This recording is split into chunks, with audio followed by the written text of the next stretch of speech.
प्रयागराज महाकुंभ में अब तक 62 करोड़ श्रद्धालु आ चुके हैं।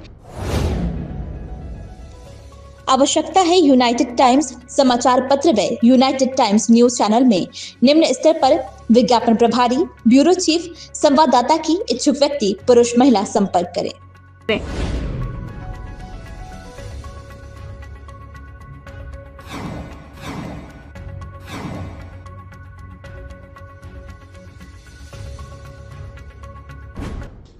यूनिकॉर्न कॉन्क्लेव में उत्तर प्रदेश के सीएम योगी आदित्यनाथ ने कहा, प्रयागराज महाकुंभ में अब तक 62 करोड़ श्रद्धालु आ चुके हैं। एक विशिष्ट अवधि के दौरान लोगों का इतना बड़ा जमावड़ा इस सदी की दुर्लभ घटनाओं में से एक है। भारत की इसी परंपरा ने प्राचीन काल से भारत के 4 महत्वपूर्ण स्थानों पर इन कार्यक्रमों के आयोजन की व्यवस्था को जन्म दिया है। मुझे कल ही प्रयागराज से आने का अवसर प्राप्त हुआ। आज पुनः इस कॉन्क्लेव के बाद मुझे पुनः प्रयागराज पहुंचना है।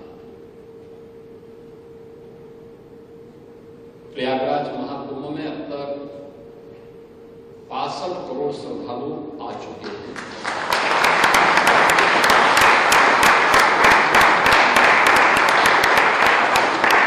अगर स्केल को इससे आप देखें तो मुझे लगता है कि दुनिया के अंदर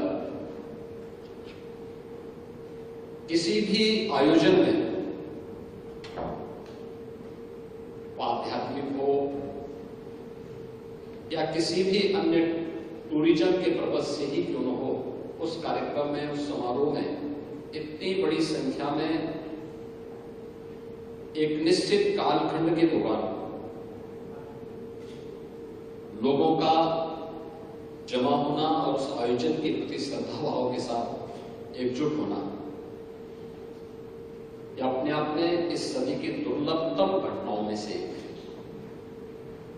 और वह भी उत्तर प्रदेश में हमारी सरकार को आयोजित करने का अवसर प्राप्त हो रहा है।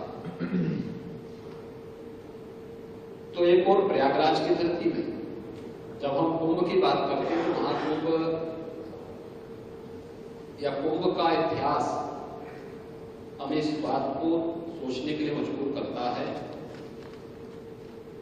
कि भारत की ऋषि परंपरा में भारत के अंदर 4 महत्वपूर्ण स्थानों पर इन आयोजनों को प्राचीन काल से ही आयोजित करने की एक व्यवस्था दी है, जिसमें उत्तर प्रदेश के प्रयागराज में, उत्तराखंड के हरिद्वार में,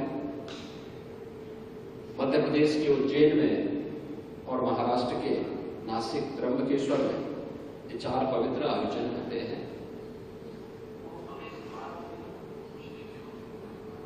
भारत की ऋषि परंपरा इस बात को के बारे में बहुत पहले से ही उनके मन में ये बात जरूर रही होगी कि एक समय ऐसा भी आएगा जब व्यक्ति अपनी परंपरा और अपनी संस्कृति से कुछ कटा हुआ महसूस करेगा, तो उन स्थितियों में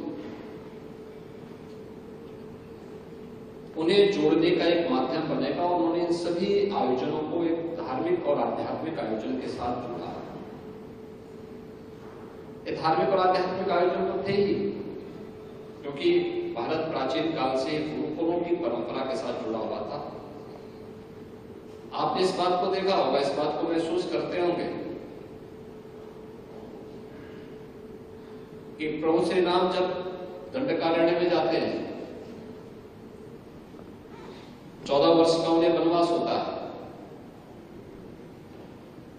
वे चित्रकूट में जाते हैं। चित्रकूट में 14 वर्ष में से 12 वर्ष उन्होंने व्यतीत किए, लेकिन उनकी समझ में नहीं आया कि मेरे वनवास का उद्देश्य क्या है।